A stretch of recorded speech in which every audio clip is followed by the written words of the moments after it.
이 말씀드리고 나눴듯이 포스트 모더니즘을 이해하려면 모더니즘을 이해해야 되고, 모더니즘을 잘 이해하려면 중세, 그죠? 그러니까 프리 모더니즘을 이해해야 된다.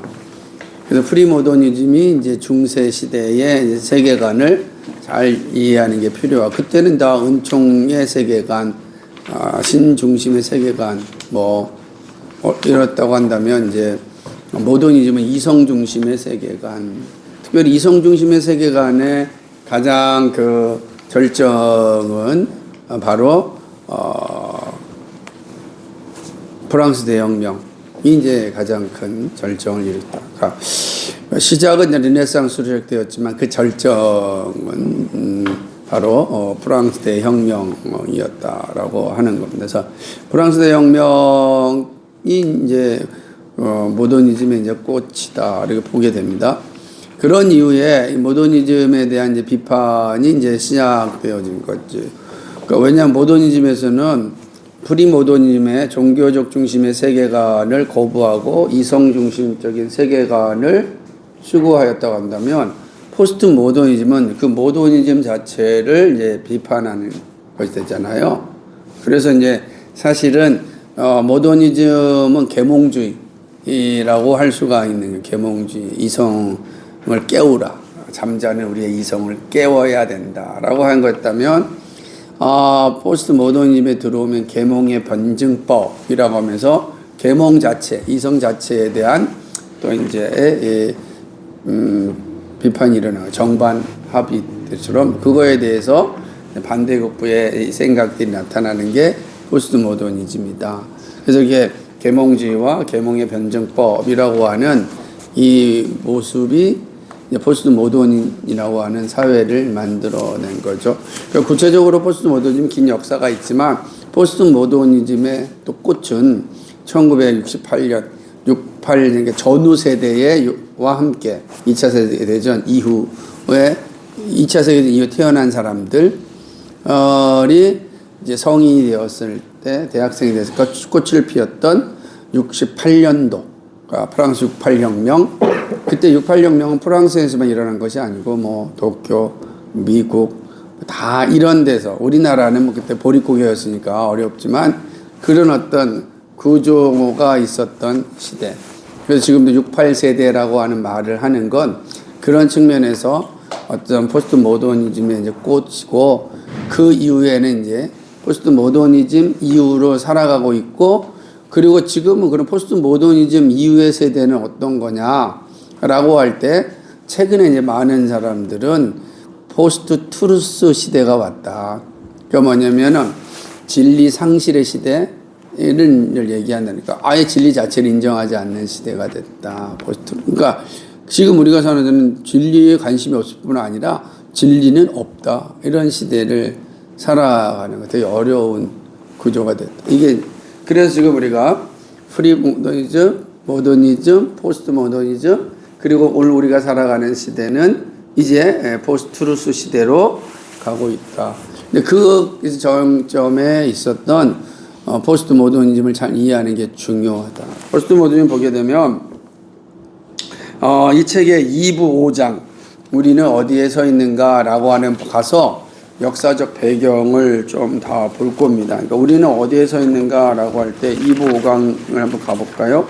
자, 2부에 241페이지는 이제 현대 사상과 문화에 가깝고도 먼 여행이라고 하는 이 과정에서 포스트 모더니즘은 어떤 것인지를 좀 더 자세하게 살펴볼 겁니다. 그러니까 절대 진리가 상실됐다라고 하는 것은 포스트 모더니즘 핵심인데, 포스트 트루스는 뭐예요?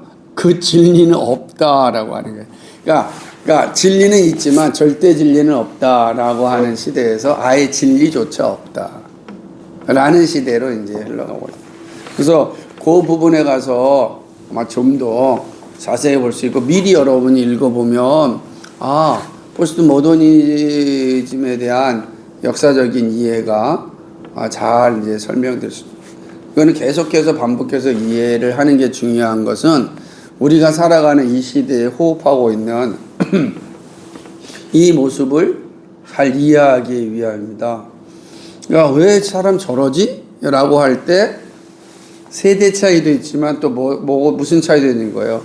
우리의 사람들 동시대를 살아가면서도 세계관 차이가 있는 거예요. 그러니까 세대의 차이와 동시대의 세계관의 차이가 있어서 대화가 어려울 수 있다라고 하는 거죠. 그래서 오늘은 여기서는 포스트 모더니즘에 대한 개론만 살피고 이제 또 뒤에 가서 잠깐 보겠습니다. 여기 보면은 5번째 줄 한번 읽어볼까요? 시작. 포스트 모더니즘에는 진리에 대한 확실성이 없다. 포스트 모더니즘에 따르면 인간 정신, 주관성이 있는데 그것이 객관적 진리를 알 수 없다고 주장한다. 그러므로 진리를 객관적인 용어로 이해하기란 불가능하다고 본다. 객관성이라는 것은 망상에 불과하고 확실한 것은 아무것도 없다는 것이다. 이거 보세요. 객관성. 이 객관성은 모더니즘의 핵심이잖아요. 이성적으로 모든 것을 객관적으로 이해할 수 있다라고 하는 건데 객관성을 뭐라 그래요? 망상이다. 그래서 진리에 대한 확실성이 없는 거예요. 무슨 말이냐면 인간 정신 주관성이 있어요. 근데 그거는 객관적인 진리를 알 수 없다라고 주장하는 거예요. 그러니까 그렇다고 하면은 진리가 없느냐? 그렇지 않다는 거예요. 없다고 말하진 않아요. 근데 그거를 확실하게 절대 진리로 말하지 못하는 거예요. 그래서 모든 종교는 다 진리가 있다 이렇게 가는 거예요. 모든 것은 다. 그래서 이거를 종교다원주의라고 하는 표현으로 쓰기도 하는 겁니다. 이게 잘하니까 우리가 포스트 모더니즘 이 단어 하나가 확실성이 없다와 없다는 크죠. 이런 게 이제 그러니까 예를 들자면은 그래서 나오는 게 상대주의가 되는 거예요. 그래, 너 예수 믿어. 근데 나한테는 간섭하지 마. 너한테는 진리인데 나는 그렇게 못 느끼겠어. 그러니까 나한테 강요하지 말고 그냥 그렇게 인정하며 살자. 그래서 인정하며 살자에서 나타나는 삶의 패턴이 뭐예요? 서로 뭐하지? 그렇지. 터치하지 말자. 그래서 뭐야? 무슨 페이가 나오는 거예요? 네, 터치페이가 나오는 거죠. 다 개별적으로. 그러니까 공동체성이, 왜냐하면 중요성보다는 개별성을 강조하고 우리가 함께 나누기보다는 각자 나눈 걸 좋아. 여러분도 그런 거 되게 좋아. 함께 하는 것보다도 그냥 각자 내자. 이게 되게 쉽잖아. 그죠? 근데 제 세대만 해도 함께 가면 반드시 대표적으로 누가 내고자 하는 마음, 욕망이 생기는 거야. 내가 쏠게. 내가 할게. 막 이런 거예요. 그런데 거기서 각자 냅시다. 이런 말이 못했단 말이야. 그러지 말고 함께 모아냅시다는 했다고. 이해가 돼요? 그러니까 우리 함께 모아서 냅시다 라고 했는데 그러지 않고는 각자 계산하고 갑시다.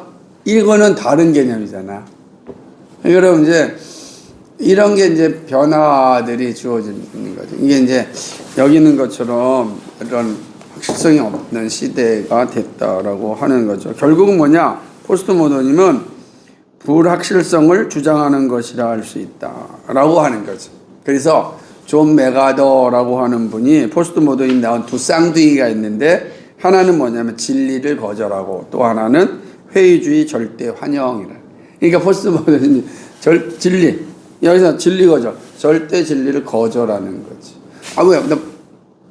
불확실하니까 있는 것처럼 불확실하니까 확실한 것은 아무것도 없다고 생각했기 때문에 불확실한데 그거를 우리가 받을 수는 없잖아.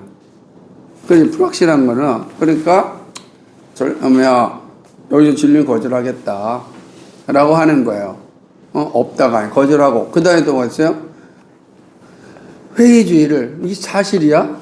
그게 진짜인가?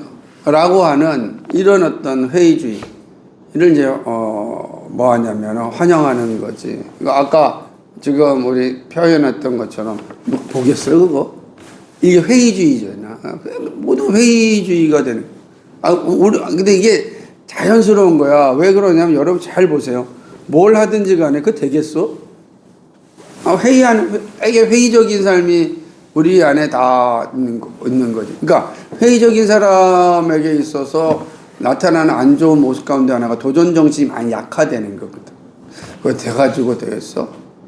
그렇다고 뭐 무식한 진보주의를 말하는 것이 아니라 이게 그러니까 내 삶의 자체의 기반을 조금 약화하고 그러니까 회의주의가 환영되어지면은 우리가 예수 믿으면 구원받습니다. 그러면 뭐라? 설마 회의하는 거 그러니까 야 정말 예수 믿는다고 삶 변화되냐? 에이 내가 보니까 아닌 것 같더라야. 이렇게 얘기하면 뭐가 돼? 다 이제 모든 걸 다 이제 회의적인 그러니까 부정적인 시각을 갖게 되는 게 그러니까 이게 이제 포스트 모던 사회가 낳은 그런 모습입니다. 그러니까 설교 말씀을 들어도 회의주의가 들어오면 어떻게 됐어요? 그 말씀이 나한테 들어오지 않는 거지. 그러니까 이게 되게 무서운 거예요. 왜 그러냐면 여러분이 사회 밖에 나가서 만나는 사람들의 모습과 자연스럽게 익히는 언어와 사상이 나로 하여금 이런 걸 갖게 되는 거지. 그러니까 갖게 되면 자연스럽게 모든 영역에서도 그렇게 얘기하는. 그러니까 여러분 뭐 누가 얘기하면 왜 회의적으로 생각하지. 그지? 그런데 이제 누가 얘기하면은 좋아하지? 전문가가 얘기하면 빠져들어가는 거야. 그게 되게 위험한 시대야. 나중에 보겠지만은 엘리트 전문가는 진리가 아니란 말이야. 근데 우리는 엘리트 전문가들에게 우리의 영혼을 맡기는 게 너무 많아. 그치? 전문가 필요한 시대잖아. 근데 그 사람이 정답은 아니란 말이야. 그 사람의 생각도 하나의 의견이다. 라고 생각을. 근데 그렇게 안 하는 이유 중에 하나는 뭐냐면, 절대 진리라는 거, 뭐 회의주의 이런 평면돼 있으니까. 근데 문제는 거기서 끝나는 것이 아니라, 이게 말씀의 영역까지 오게 되면 골치 아파지잖아. 그죠? 말씀이 이 진리를 거절하고, 말씀에서 회의적인 생각을 가지면 복잡해지는 거예요. 근데 이게 전방위적으로 나타나. 포스트 모던이 나온 두 쌍둥이가 이런 전방위적으로. 그래서 세대 차이 중에 가장 많은 사람 앞선 세대들은 믿음으로 이길 수 있다라고 하는 절대 확신. 이제 기도할 때 하나님께서 우리를 지켜주신다라는 확신인데. 그러나 포스트 모더니즘에 있는 사람들 어떻게 되겠어? 기도한다고 될까? 기도한다고 정말 되는가? 회의적이지. 믿음으로 된다고? 내가 얼마나 기도했는데 안 되던데? 이런 게 회의주의가 들어오는. 되게 무서운 거야. 그러니까 성경이 명확하게 규정되어 있는 용어조차도 회의적으로 생각하는 거지. 예수님 말씀하셨잖아. 분명히 뭐라 했어요? 기도 외에는 다른 이유가 없다. 이 엄청난 선언을 하셨는데도 어떻게 된가? 우리 시대 세계관으로 성경을 보는 거지. 에이, 사실일까? 이렇게 돼버리는 거야. 그러면 뭐야? 사실일까라고 회의하면은 회의적 생각을 가지면 기도할까 안 할까? 기도를 안 하지 뭐하러 해? 회의적인데. 믿지 못하겠는데. 이게 얼마나 무서운 건지 몰라. 신앙의 영역에 여러분이 알게 모르게 이게 들어오면 모든 영역에서 다 그런 거지. 그러고 되면 거기에 만약에 비평하기 딱 들어오면 말씀을 하나님의 말씀으로 받는 것보다는 그냥 고대 문서로 보거나 아니면은 그래 이 문서는 하나님의 말씀이긴 하지만 이 말씀이 내가 깨달았구나 내 마음에 다가올 때만 하나님의 말씀이다. 그 계시 사건만 말씀이다라고 생각하는 아주 절충주의적인 신앙을 갖게 되는. 우리 시대는 이 절충주의적인 사람들이 가장 많은 거지. 불편한 것은 제해버리고 아주 은혜스러운 건 받고 이런 것도 사실은 계시에 대한 이해도 다르고. 그러니까 우리가 아무렇지도 않게 표현하는 것들이 사실은 알게 모르게 우리가 뭐에 젖어져 있다? 포스트 모던 세계관에 젖어져 있다. 라고 하는. 그래서 여러분이랑 저랑 부딪히는 것 가운데 하나가 뭐냐면, 야, 형현아, 믿음으로 된다. 기도할 때 하나님 들어주신다. 이랬다면 우리 시대는 아멘. 그리고 기도의 자리로 가고 기다렸단 말이에요. 그런데 지금 여러분한테 이렇게 하면 여러분 마음속에 아이, 제가 지금까지 기도했는데도 뭐 되는 게 없는데요. 라고 하는 생각이 회의적인 이 세계관이 있는 거예요. 기도한다고 된다면 뭘 못하겠어요. 이런 생각이 드는 거. 이게 회의주의적인 사고로. 그러면 기도의 집중도가 떨어지는 거야. 기도의 집중도가 떨어진다는 뭐냐면 하나님을 향한 불신이 있는 거거든. 하나님 불신이지 뭐. 그러니까 이게 이제 포스트 모더니즘이 어려운 거지.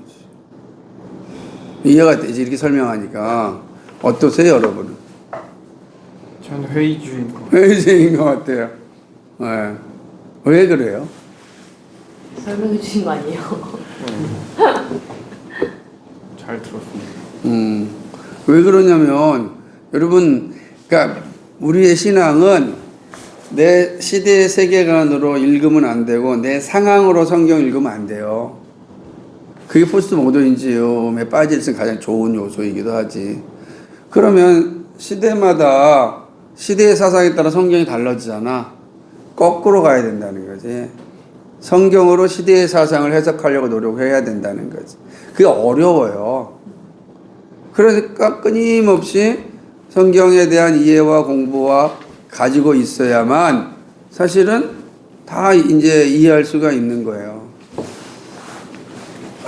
예를 들면 만약에 내가 회의주의적이다라고 할 때 혹시라도 본인의 상황이다 보니까 뭐 기도를 이렇게 했고 했는데도 이루어지지 않네? 라고 할 때 성경은 뭐라고 얘기하냐면 매우 일상적이고 추상적인 용이지만 야, 하나님께는 하루가 1000년 같고 1000년이 하루 같다.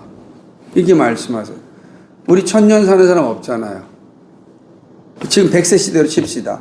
100세 시대로 칠다면은 하나님이 보시는 우리의 100세는 뭐가 되는 거예요?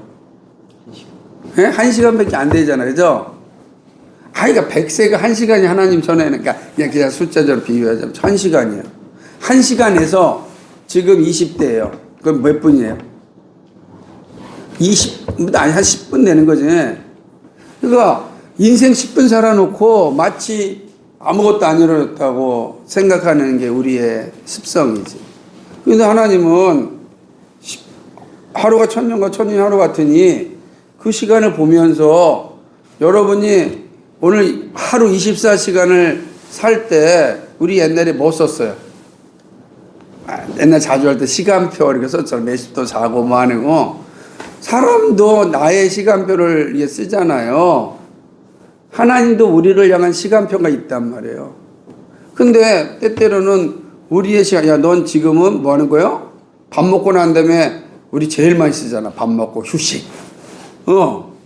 휴식 시간 3시간 빵빵 해놨어. 왜 그래요?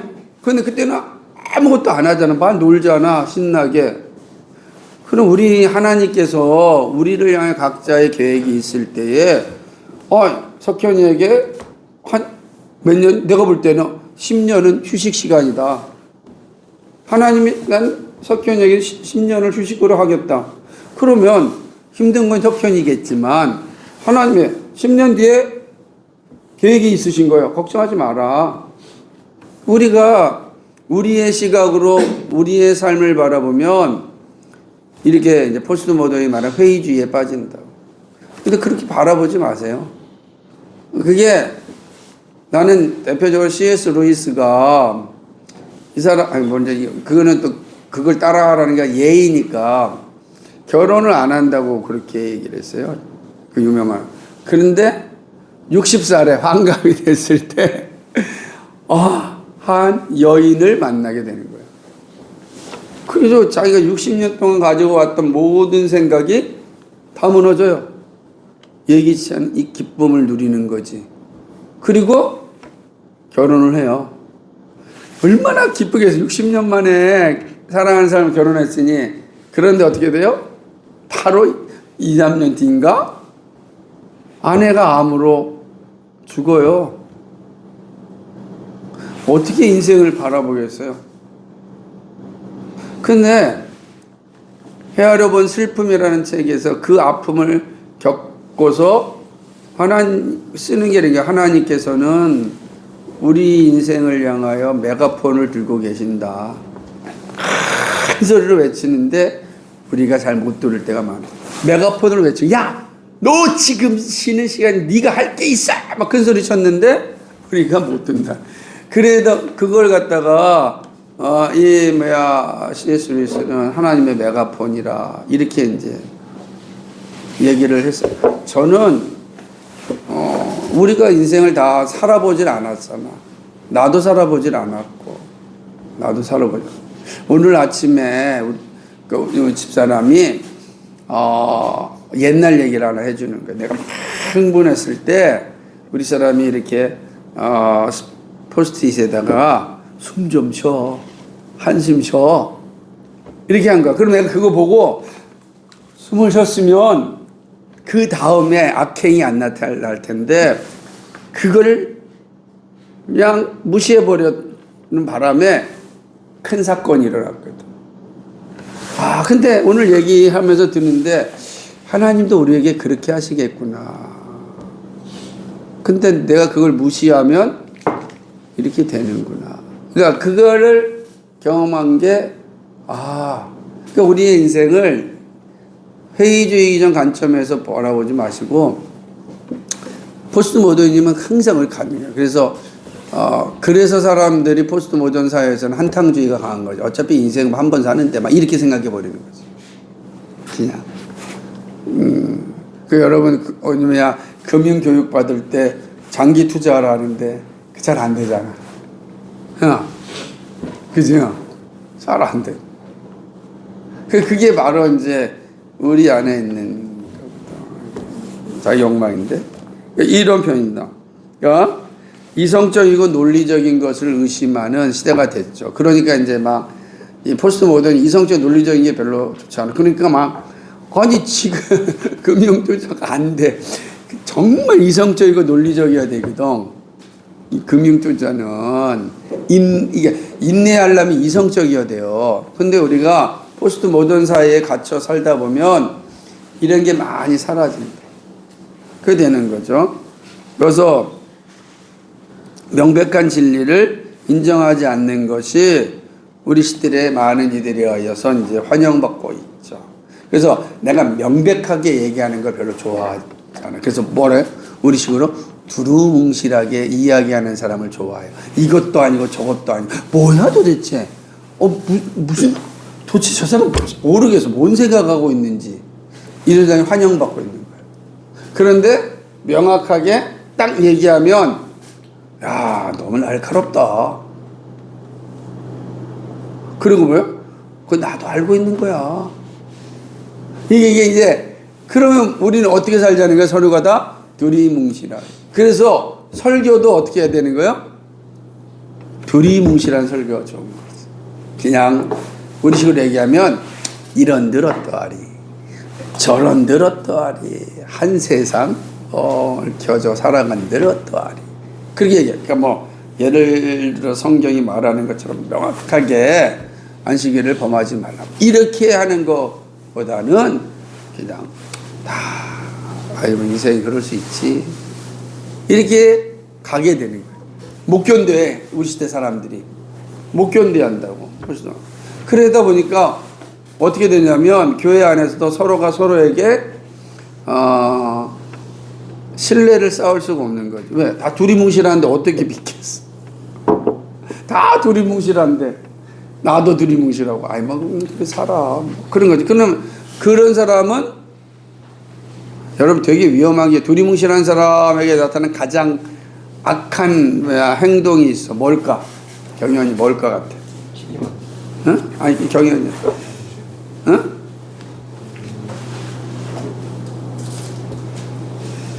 약간 여지를 주는. 여지를 주는 거지. 왜 주는 거지? 그래 화면이 뭘 것 같아? 일이 잘못돼도 이제 나한테 책임을 하는 거죠. 책임 안 지는 거? 두리뭉실하면 뭐가 나타나요? 응. 진행이 안 돼. 기능이 오케이. 아, 중요한 표현을 썼어. 다른 사람만 또 두리뭉실한 사람한테 뭐가 나타나? 내가 원하는 답이 아직 안 나서 한 번 더 물어보네. 이 대답은 다 맞았는데 같이 하나가 또 있어. 두리뭉실한 사람한테 다 같은 표현인데 두리뭉실한 사람은 변명하고 거짓말하는 게 능수능란해지는 거야. 아, 모르잖아. 아, 두리뭉실한 했으니까 그게 진짜인지 아니 우리 모르잖아. 그죠? 자기는 알아. 하나님이 다 자기는 아는데 그게 바로 거기 있는 거야. 두리뭉실하게 얘기한 사람은 변명과 거짓말이 아주 자연스러워. 그래서 이 시대를 포스트 모던 시대는 거짓 심리의 시대야. 거짓. 나중에 보겠지만은 상실의 시대라 하는 거죠. 다 거짓말 하는 거죠. 그러니까 여러분 거짓말은 뭐로부터 시작합니까? 변명에서 시작하는 거예요. 그죠? 물론 그 근원에는 뭐가 있어요? 욕망이, 탐욕이 있어요. 탐욕이 있지만 우리는 그 탐욕까지 다 파헤치기 힘드니까 반드시 변명, 그 다음에 거짓말, 변명.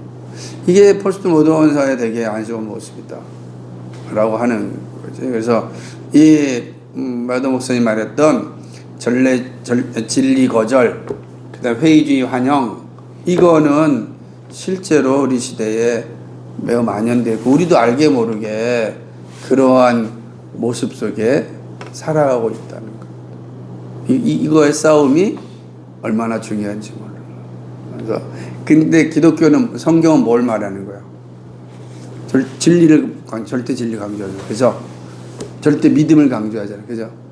우리 그래서 이 포스트 모던 시대에 아주 재미있는 우리 영화 반지의 제왕 할 때 반지가 무슨 반지예요? 절대 반지. 절대 반지야. 절대 진리를 얘기하는 거거든. 절대 반지. 근데 절대 반지 뭐 되게 중요한 의미를 담고 있는 그 영화고 소설이다. 절대. 근데 포스트 모더니즘은 그거를 거절하는 거지. 무슨 소리 하고 있는 거지? 절대 반지라는 게 어디 있어?